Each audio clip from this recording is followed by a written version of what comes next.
Acid reflux inaweza ikaathiri mahusiano yako ya ndoa kama ulivyofahamu, kwa sababu watu wenye shida za acid reflux huwa wanakuwa na dalili ambazo zinakuwa zinawatoa kabisa kwenye mudi. Moja ni kwamba anaweza akawa na changamoto ya kinywa kinatoa harufu mara kwa mara. Hii pia inapoteza ile hali ya kujiamini anapokuwa na mwenza wake. Jambo la pili, unapokuwa na asidi nyingi pia inakufanya muda mwingi ujikute kwamba hauna hamu ya kula. Kwa hiyo ile hali ya kula pamoja na mwenzako kuifurahia inakuwa haipo kabisa.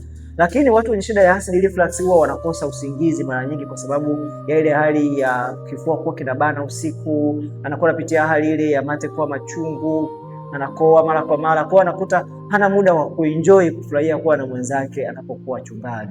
Kwa hiyo pia hii inaweza ikaathiri acid inaweza ikaathiri mfumo wako wa ndoa ambao uko nao.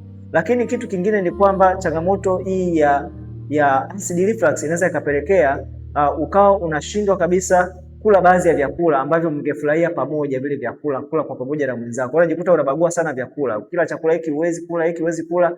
Mwisho wa siku unajikuta haufurahii sana kuwa kwenye ndoa. Na hii inaweza ikafanya mwenzako akawa disappointed na kuona kwamba anashindwa kutengeneza moment ambazo zitaweka pamoja kama familia. Jitahidi kutatua changamoto ya kama hii kwa wakati ili kusudi usije ukajiingiza kwenye changamoto za ndoa kama hizo ambazo zitakuja kufanya baadaye ndoa yako kuvurugika. Kama umeelewa, andika neno nimeelewa alafu ni follow.